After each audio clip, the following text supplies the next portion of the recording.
Okay, I just felt like I had to put up a video that wasn't an answer to somebody else. So, hopefully I'll make it short. This one is going to be more of a lighthearted thing, because the other two are kind of serious. So today, we're going to be talking about what, that said, right over there. Well, that's what that says. That. Minidiscs. Some of you guys might have noticed that there are a couple of videos on YouTube that talk about the Minidisc. For those of you guys who haven't seen them or who don't know or know a little bit more about it, Minidisc was a format that came out around, I believe, 1991. It was put out by Sony, and it basically was supposed to be like the next step up in media storage. I think it was generally designed to replace the cassette, though some other people said it was supposed to really replace floppies. I think in either way, there would have been good replacements for either. But that's neither here or there now. It started out as an audio format, so the argument tends to lean more to where they were trying to replace cassettes, or be the in-between between cassettes and CDs. Because remember, CDs were just coming out around that time also. Except CD wasn't developed by Sony, it was developed by Panasonic. So, again, this is just neither here or there. Anyways, it's a format that actually is still around today, otherwise these videos wouldn't be around. I still use it. But its popularity has died off. It's mostly a mainstream thing in Japan, and even there it's dwindling thanks to the iPod. But among certain audiophiles and diehard fans like me, and like professional recording artists, the Minidisc is still the main thing that we like to use. As far as the consumer market goes, it's dead in the water. As far, especially in the U.S., you gotta be. You're lucky to find somebody who knows what they are.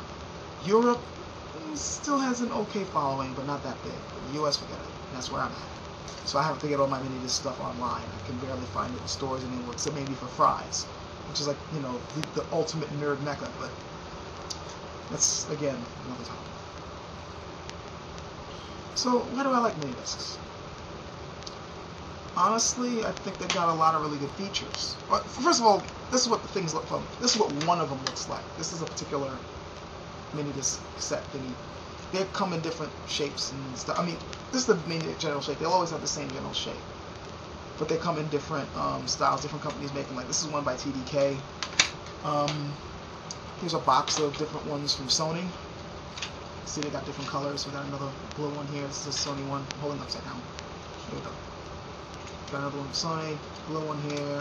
Got purples. We got different colors here. See, probably not coming out well on the camera, but see, all these. That's the Sony ones. Sony also comes out with clearer ones. I didn't unwrap this, but you see this contents here. There's a whole bunch, different styles. It's kind of like, remember way back when, for those of you who remember the cassettes, and they all came in different styles, different colors, different things. Same thing. It just depends on, which one you want to put your music in, just to be cool or whatever. But that's not just the only reason why I get them, not just because of the colors, but I find them to be a lot more versatile than if I was using a digital media playing thing like an iPod or a Zune or whatever. For one thing, they're definitely better than CDs in that you don't got to worry about them getting scratched up or damaged. You put a fingerprint or something on them and then your music gets ruined. With these things, I can slam them, drop them, whatever, and I put them back in the player. This is what one player looks like. That's the unit I use right now. Just put it on the thing, and it'll still work. It'll still play. These things aren't indestructible, mind you, but they can put up with a hell of a lot of abuse. They don't skip. They don't warp. They don't get messed up. You don't got to worry about magnets messing them up like with cassettes or anything like that. You don't got to worry about them getting scratched like with CDs. Another thing I like is that they seem to be a mix of both worlds with the cassettes and the CDs. And that, with the cassettes, you're able to store a lot of storage, and you got physical mediums that can't get really messed up unless you're really, really stupid. But yet you got the digital aspect, so the sound sounds clearer, it's not as warped. And not only that, but, this is a good place to store it in. Another thing, though, that kind of reminds me a little bit as far as the MP3 market goes is that, how when MP3s, when you're playing the music, you can see the title, you can see how many minutes it is, things like that. Well, it's the same thing with these. put the thing in, click it in, you got your remote, you look in the remote, you know what songs it is, you can fiddle and pick which song you want to play. It doesn't have to be in the order that you put it in. You don't, and you can put it on random like you have with a CD or whatever, but you can also flip through all the different songs until you find the one you want to play. And like I said, it's all titled. There's so many displays that even have a screen on here. There's one particular model that actually has a screen in color, and you can put your own little JPEG images for the song, so you can actually go by image rather than go by title, which I thought was pretty cool, but too expensive for me, so I don't got that one. They're versatile. Another thing about them is that just like with cassettes, you can record with them, and this is the major reason why I didn't get an iPod or a Zune or anything like that. I could take this unit and hook it up to a radio and record old-fashioned like with a cassette. I could hook it up to my computer and record sounds from that. I used to use these also for lectures. I still every now and then when I'm going to a lecture or whatever, hook up a microphone to this, press record, there we go. And it's all recorded digitally on one of these things. Hell, even my headset, I could just hook up to this and then record with that. There's little online radio shows that I do every now and then, and I record them all on this, and then I import them into my computer and I edit it on there with Audigy or sometimes with my Acid Pro, and then add extra files and all that. And again, these things are very versatile. Also, this is the latest model, the high MDs. There's been different stages of Minidisc. When Minidisc first came out, it was strictly, you know, analog controls. It was a digital medium, but you recorded through analog means, you know, microphone, radio, whatever. But then CDs exploded, and especially the MP3 market exploded, and Sony had to catch up. So then they changed the format that you recorded in and made it like digitalized where you can do it via your computer, and they called that NetMD. The shorthand for these are MDs, Minidisc. One time ago it was like old style, then it went to NetMD, which was supposed to be like MP3 stuff, so you can hook it up to your computer and digitally throw it on that way. And then they moved up to what's called High MD, which is even higher compression rates, better sound quality, and it now made these things like portable hard drives. And they made 1 GB discs. Like these standard things, I think fit about like maybe 350, 320 something megabytes. But of course, with different compression rates, you can fit as little as maybe 80 minutes worth, like it says 80 minutes on this, or you can fit as much as, with the high MD, you can fit as much as 10 hours, 12 hours worth of music on just these standard ones. But then they came up with the 1 GB discs, and those can fit like up to 45 hours worth of music. Though why you need to travel that much, I don't know, but so you can do it. And you can store data files as well. So now it's like this thing is not just my music player and my sound recorder, but now it's also my portable hard drive. I got like one of my discs there, I don't feel like pulling it out. One of my discs there actually has a whole bunch of programs and files and stuff. I don't put music on it at all.